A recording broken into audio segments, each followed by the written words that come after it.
सुबह के 11 बज रहे थे। मुंबई के वानखेड़े पार्क की तरफ जाने वाले रास्ते पर लगभग 18 साल की एक खूबसूरत सी लड़की अपनी प्यारी सी गुलाबी रंग की साइकिल पर सवार होकर गाने गुनगुनाते हुए खुद में मग्न होकर आगे बढ़ रही थी। कुछ दूर जाने पर एक पुलिस अधिकारी ने उसे रोकते हुए बोला, ए बच्ची, दिखाई नहीं देता क्या? आगे नहीं जाने का, इधर ही रुकने का है। वो लड़की घूरते हुए बोली, पुलिस भाऊ, बच्ची नहीं है मैं, युक्ति नाम है मेरा। क्या? युक्ति। वैसे पुलिस भाऊ इधर सबको रोक क्यों रखे? पुलिस अधिकारी ने कहा, अरे मुलगी, आज होम मिनिस्टर सुमित पाटिल की बहुत बड़ी सभा है, तो उसमें शामिल होने के लिए देश के बड़े बड़े बिजनेसमैन इधर से निकल रहे हैं, तो उनको जाने देने का, फिर तुम सबकी बारी हो। युक्ति ने कहा, नको, ये तो गलत है भाऊ, मुझे जल्दी रेस्टोरेंट जाना है, मेरी नई नई जॉब लगी है, टाइम भी नहीं पहुंची तो मेरी तो लग गई ना। पुलिस अधिकारी को हंसी आ गई। वो बोला, 5 मिनट की बात है बस। उसी समय गाड़ियों का एक काफिला तेजी से उसके बगल से गुजरा। उसमें से एक गाड़ी उसके इतने पास से गुजरी कि उसकी साइकिल उसकी हवा के वेग से नीचे गिर गई। हालांकि युक्ति ने खुद को संभाल लिया, लेकिन उसे बहुत गुस्सा आ गया था। वो गुस्से में चिल्लाया, आइला, देखता नहीं कह रहे? फिर वो खुद में बड़बड़ाने लगी, दादागिरी करते हैं अमीर लोग, पता नहीं आंखों की रोशनी चली जाती है क्या अमीर होने के बाद। युक्ति अभी भी गुस्से से उस गाड़ी को देख रही थी। तभी उसका शीशा नीचे हुआ और युक्ति के सामने एक आदमी का जुनूनी और आकर्षक चेहरा आया, जिसे देखकर युक्ति चीख गई और इधर-उधर देखने लगी। वो कोई और नहीं बल्कि बिजनेस की दुनिया का जाना पहचाना नाम निर्णय अग्निहोत्री था। निर्णय तक युक्ति के चिल्लाने की हल्की आवाज पहुंच गई थी और वो उसे अपनी तेज और खतरनाक निगाहों से देख रहा था। युक्ति को गौर से देखते ही निर्णय के दिल में हलचल होने लगी, जिसे वो समझ नहीं पा रहा था। उसने अपने सीने पर हाथ रख दिया और युक्ति के मासूम चेहरे को देखकर बोला, शैतान मुलगी।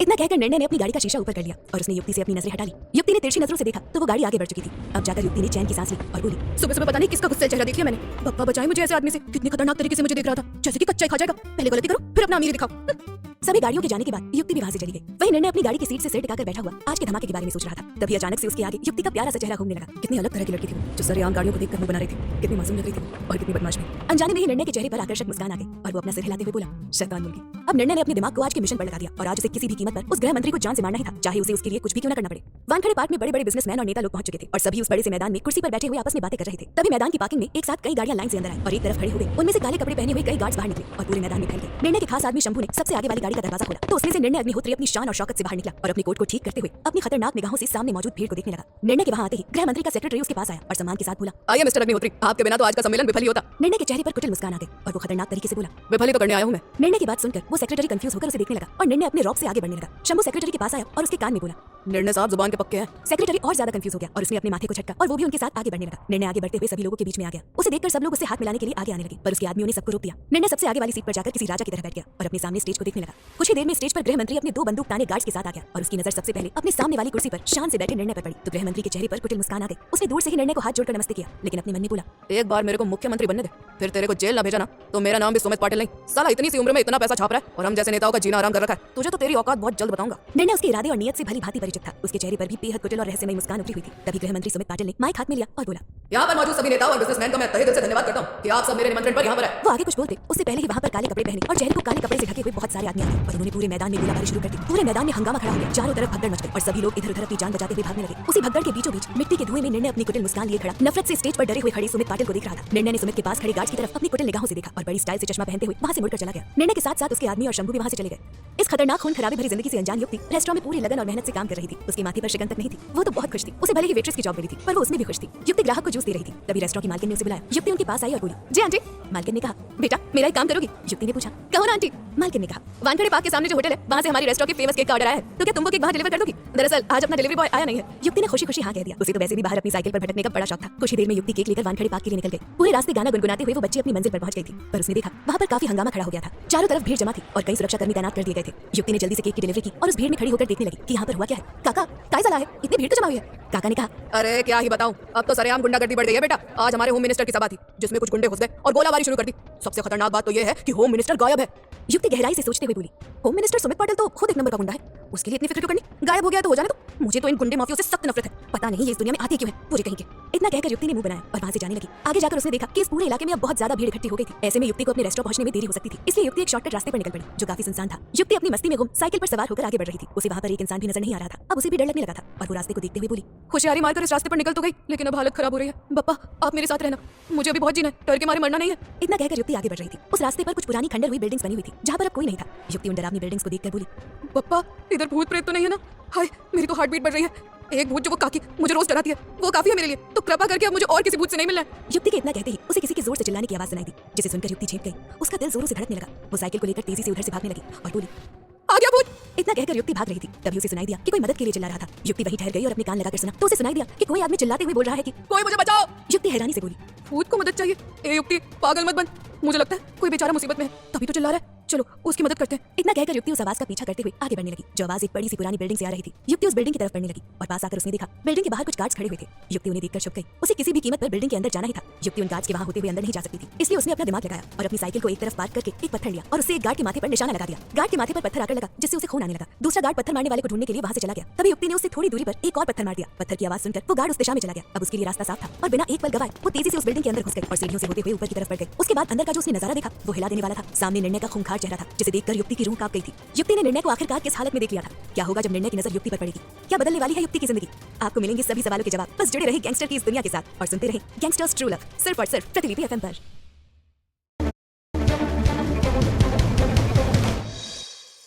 युक्ति ने पत्थर मारकर गार्ड का ध्यान भटका दिया था। अब उसके लिए रास्ता साफ था। तो बिना एक पल गवाए तेजी से उस बिल्डिंग के अंदर घुस गई और सीढ़ियों से होते हुए ऊपर की तरफ बढ़ गई। उसे नहीं पता था कि उसका बढ़ता हर एक कदम उसे किस खतरनाक इंसान के करीब ले जा रहा है, जिसके चंगुल से अब शायद युक्ति कभी नहीं बच पाएगी। युक्ति आगे बढ़ती जा रही थी और उसके कान में एक आदमी की दर्द भरी चीखें सुनाई दे रही थी। सीढ़ियों पर चढ़ते हुए युक्ति उस बड़ी सी बिल्डिंग की छत पर पहुंच गई और जैसे जैसे आगे बढ़ने लगी तभी उसे थोड़ी दूरी पर छत के किनारे पर कुछ काले कपड़े पहने आदमी दिखाई दिए और जमीन पर एक आदमी घायल अवस्था में पड़ा दर्द से कराह रहा था। युक्ति आगे बढ़कर उनके थोड़ा और नजदीक आ गई और एक दीवार के सहारे खड़ी होकर उस भयानक मंजर को देखने लगी। एक आदमी जो बहुत खतरनाक लग रहा था, क्योंकि उसके चेहरे पर खून की बूंदें छलक रही थी और हाथों में बड़ा लोहे का सरिया पकड़ा हुआ था जो खून से सना हुआ था। वो आदमी एक कुर्सी पर बैठा हुआ खतरनाक तरीके से अपने पैरों में घायल पड़े दूसरे आदमी को देख रहा था। युक्ति ये नजारा देखकर डर रही थी। दर्द से छुटकारा पाने के लिए उस आदमी ने कुर्सी पर बैठे आदमी के आगे बड़ी मुश्किल से हाथ जोड़े और भीख मांगते हुए बोला, भाऊ साहब। युक्ति के कानों में ये नाम गूंजने लगा और वो गौर से देखने और सुनने लगी। वो आदमी हिम्मत करके बोला, भाऊ साहब मतलब माफ करा जो मैं आपके खिलाफ गया और आपसे धोखाधड़ी की। अब बस आप मुझे इस दर्द से मुक्ति दे दीजिए, मुझे जान से मार दीजिए। उस आदमी की बात सुनकर भाऊ साहब के चेहरे पर कातिल और खतरनाक मुस्कान आ गई और उन्होंने उस खून से रंगे सरिये को देखते हुए कहा, ऐसे कैसे तेरे को आजाद कर दूं? अभी तो सिर्फ 4 बार तेरे सीने में ये सरिया फंसा है। अभी तो और आगे बढ़ने दे, मेरे को भी तो सुकून चाहिए। इतना कहकर भाऊ साहब डरावनी तरीके से जमीन पर पड़े आदमी को देखने लगे। आसपास खड़े सभी आदमी भी कुटिल मुस्कान लिए घायल आदमी को देख रहे थे। उन सभी आदमियों के बीच बैठे भाऊ साहब बेहद आकर्षक और उतने ही भयानक लग रहे थे। युक्ति तो उनकी क्रूरता और भयानक रूप को देखकर डर रही थी और उससे नफरत भी हो रही थी। युक्ति उस आदमी को बचाना चाहती थी, पर वो कमजोर इतने सारे आदमियों से कैसे लड़ सकती थी? युक्ति चुपचाप खड़ी ये मंजर देख रही थी। तभी भाऊ साहब ने सरिया उठाया और एक झटके में उस सरिये को जमीन पर बड़े आदमी के सीने में बड़ी बेरहमी से घुसा दिया। वो आदमी बेहद जोर से चिल्लाया और उसके साथ साथ युक्ति पूरी तरह से काबू थी। उसके पसीने छूट गए थे। वो अपनी आंखों से इस खौफनाक मंजर को देखकर अंदर तक हिल गई थी। भाऊ साहब के चेहरे पर खून की बूंदें और ज्यादा छलक रही थी और वो बेहद डरावनी तरीके से जमीन पर मरे हुए बड़े आदमी को देखकर बोले, ए होम मिनिस्टर, तू तो एक्स होम मिनिस्टर हो गया, जा बप्पा की शरण में और राहत पा। इधर तेरी कोई जरूरत नहीं है। भाऊ साहब कोई और नहीं बल्कि निर्णय ही था। उसके लोग रौब से उसे भाऊ साहब कहकर बुलाते थे। निर्णय कातिल निगाहों से गृह मंत्री सुमित की लाश को देख रहा था और युक्ति डर के मारे पीछे हट रही थी। तभी गलती और घबराहट से वो एक लोहे के बड़े से सरिये से टकरा गई और वो सरिया जोर से आवाज करते हुए नीचे गिर गया। युक्ति की रूह कांप उठी और इस आवाज को सुनकर निर्णय ने बेहद खतरनाक तरीके से अपने दाईं तरफ देखा तो उसे वहां एक लड़की दिखाई दी जिसने ये सब मंजर देख लिया था। निर्णय की नजरें अपने ऊपर पाते ही युक्ति की सांसें अटकने लगी। वो बहुत घबरा रही थी। निर्णय के सारे आदमी भी पीछे खड़ी लड़की को देखकर हैरान रह गए। निर्णय एक टक अपनी कातिल और जुनूनी निगाहों से युक्ति को देख रहा था। वो पहचान गया था कि ये वही सड़क पर खड़ी लड़की है जो निर्णय के सामने मुंह बना रही थी। धीरे धीरे निर्णय के चेहरे पर गुस्सा आने लगा और वो चिल्लाते हुए बोला, पकड़ो इस लड़की को। निर्णय के इतना कहते ही युक्ति तेजी से वहां से भाग गई और गार्ड्स युक्ति के पीछे पीछे भागने लगे। युक्ति की हालत खराब हो रही थी। वो फालतू में ही इस मुसीबत में पड़ चुकी थी। उस खतरनाक खूनी ने जिस तरह से और जिन निगाहों से युक्ति को देखा था वो सोच सोच कर युक्ति का दिल घबरा रहा था। युक्ति भागने में बहुत तेज थी, इसलिए वो जल्दी से नीचे आ गई और बिल्डिंग से बाहर जाने लगी। वहां वो 2 गार्ड्स भी मौजूद नहीं थे, इसलिए मौका पाते ही युक्ति बाहर निकल गई और अपनी साइकिल पर बैठने लगी। तभी गार्ड्स वहां पर आ गए। युक्ति उन्हें देखकर डर गई। उसने अपनी साइकिल वहीं पर छोड़ दी और पैदल ही भागने लगी। छत पर खड़ा निर्णय अपनी कातिल निगाहों से सड़क पर भागती हुई युक्ति को देख रहा था। उसने अपनी दाढ़ी को बेहद आकर्षक तरीके से मसला और कहा, ए मुलगी, क्या किया तूने? खुद अपने पैर पर कुल्हाड़ी मारी है और अब सोच रही है कि तू मुझसे निर्णय से बच पाएगी? बिल्कुल भी नहीं। तूने जो देखा है वो तेरे लिए गुनाह है, तो गुनाह की सजा तो बनती है। इतना कहकर निर्णय जोर से चिल्लाया और सड़क पर भाग रहे अपने आदमियों से बोला, जाने दो, बच्ची है, इसे तो मैं खुद लेकर आऊंगा अपने क्राइम की दुनिया में। निर्णय की बात सुनते ही उसके आदमी रुक गए और युक्ति फटाफट वहां से भाग गई। निर्णय दूर सड़क पर भागती हुई युक्ति को अभी भी अपनी जुनूनी निगाहों से देख रहा था और उसके बगल में खड़ा शंभू बोला, अब क्या करे भाऊ साहब, इस लड़की ने तो सब कुछ देख लिया और आपने इसे जाने क्यों दिया? निर्णय के चेहरे पर कातिल मुस्कान आ गई। वो दूर भागती हुई युक्ति को देखते हुए बोला, इसने जो किया है उसकी सजा इसे जरूर मिलेगी, पर अलग अंदाज से, और वो मैं ही करूंगा। शंभू को कुछ समझ नहीं आ रहा था कि निर्णय क्या करने वाला है, लेकिन जो भी हो अब वो लड़की तो बच नहीं सकती थी क्योंकि निर्णय ने उसे देख लिया था। युक्ति भागती हुई इतना आगे पहुंच गई थी कि वो सीधा भीड़ वाले इलाके में आकर रुकी। अब जाकर उसने चैन की सांस ली और पीछे मुड़कर देखा तो उसके पीछे कोई नहीं था। इसका मतलब वो बच गई थी। युक्ति को अपनी साइकिल की बहुत याद आ रही थी जिसे वो वहीं पर छोड़ आई थी। उसने अपने आंसू पूछे और बोली, क्या किया तूने युक्ति? क्या जरूरत थी तुझे उधर जाने की? हे बप्पा, बस इतनी कृपा करना कि वो खतरनाक आदमी कभी मेरे पास ना आए और वो कभी मुझे ढूंढ ना पाए और मेरी साइकिल भी कैसे भी करके मुझ तक वापस पहुंचा दो। युक्ति दुखी होकर एक रिक्शा में बैठकर वहां से सीधा अपने घर के लिए निकल गई। पूरे रास्ते में उसके सामने निर्णय का चेहरा और उसकी जुनूनी निगाहें घूम रही थी जिससे वो डर रही थी। किस तरह से वो खूनी युक्ति को देख रहा था। युक्ति सिमट कर बैठ गई और बोली, हे बप्पा, इससे अच्छा तो मुझे कोई भूत ही दिख जाता, लेकिन नहीं, मुझे तो सीधा शैतान दिखाया गया है आज, वो भी बड़ा बेरहम और खूंखार। युक्ति बड़ी मुश्किल से डरते घबराते हुए घर पहुंच गई और सीधा अपने कमरे के अंदर भाग गई और पलंग पर सिमट कर बैठ गई। उसके आगे बार बार निर्णय का खतरनाक चेहरा घूम रहा था जिसमें उसके चेहरे पर खून की छींटे लगे हुए थे और वो गुस्से में अपनी कातिल निगाहों से युक्ति को देख रहा था। युक्ति की तो हालत खराब हो रही थी। क्या जरूरत थी उसे उस खतरनाक खूनी से पंगा लेने की और वो सब देखने की जो उसे नहीं देखना चाहिए था। युक्ति घबरा रही थी। तभी उसकी काकी कामिनी उसके कमरे में आई और बोली, तू इस वक्त कर रही है? तुझे तो तेरे काम पर होना चाहिए था। घर पर क्या आलस कर रही है? युक्ति को कामिनी की बातें सुनाई नहीं थी। वो तो डर रही थी और कांप रही थी। उसे देखकर कामिनी बोली, ए लड़की, क्या हुआ तेरे को? ऐसे क्यों बर्ताव कर रही है? क्या भूत देख लिया तूने? युक्ति डरते हुए बोली, भूत तो नहीं देखा काकी, लेकिन शैतान जरूर देख लिया है। वो भी सबका बाप, सबका राजा। हे भगवान, अब मैं क्या करूंगी? उसने तो मेरा चेहरा भी देख लिया है। अब शायद मैं कभी नहीं बचूंगी। ऐसा करती हूँ, मैं अंडरग्राउंड हो जाती हूँ ताकि वो मुझे कभी ना ढूंढ पाए। युक्ति की अजीब बातें सुनकर कामिनी बोली, ए पागल लड़की, तुझे हुआ क्या है? और ये कैसी बातें कर रही है? युक्ति घबराते हुए अपनी काकी की तरफ देखने लगी और बोली, काकी, मैंने किसी को खून करते हुए देख लिया है और उस खूनी ने मुझे देख लिया है। अब मैं क्या करूंगी? युक्ति की बात सुनकर कामिनी भी डरने लगी। ये कोई छोटी बात नहीं थी कि एक आम इंसान किसी को खून करते देख ले और वो खूनी भी हमें देख ले, तो फिर हमारा बचना तो मुश्किल ही हो जाता है। काकी को डर लगने लगा और वो चिल्लाते हुए बोली, ए मुलगी, ये तूने क्या किया? तू हमेशा उल्टा काम ही करती है। अपना ये दिमाग जो तू इधर उधर लगाती है, इसे कोई ढंग के काम में लगाती तो तेरे काम आता। लेकिन तूने किसी को खून करते हुए देख लिया, और सबसे बड़ी बात कि उस खूनी ने भी तेरे को देख लिया। अब तू तो फंसेगी फंसेगी, साथ में हमें भी फंसाएगी। युक्ति घबराने लगी और अपनी काकी के पास आई और उनका हाथ पकड़कर बोली, काकी, काकी, मुझे बचा लो, कहीं पर छुपा लो, कुछ तो करो। काकी ने उसे खुद से दूर किया और बोली, मैं तुझे नहीं बचा सकती। तूने तो हमें भी फंसा दिया। पता नहीं किसको खून करते हुए देखकर आई है। तुझे इतनी पंचायत क्यों है पूरे गांव की? तू अपने काम से मतलब क्यों नहीं रखती है?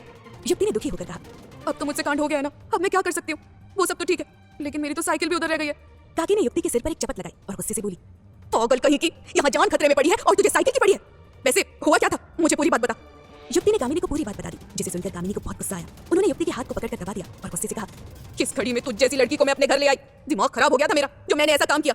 तू ना किसी काम की नहीं है। मैं तो खुश हुई थी कि तू कमाने लग गई है तो हमें थोड़ी मदद मिल जाएगी, लेकिन नहीं, तूने तो उल्टा काम कर दिया, फंसा दिया हम सबको। अब भगवान से प्रार्थना कर कि उस खूनी को तेरे बारे में कभी पता न चले और वो कभी घर तक न पहुंचे। इतना कहकर कामिनी ने युक्ति को धक्का दे दिया और गुस्से से उसके कमरे से बाहर चली गई। क्या निर्णय युक्ति को ढूंढ पाएगा? क्या युक्ति की काकी उसकी मदद करेगी? क्या युक्ति निर्णय से बच पाएगी? आपको मिलेंगे सभी सवालों के जवाब। बस जुड़े रहे गैंगस्टर की इस दुनिया के साथ और सुनते रहे गैंगस्टर्स ट्रू लव, सिर्फ और सिर्फ प्रतिलिपि FM पर।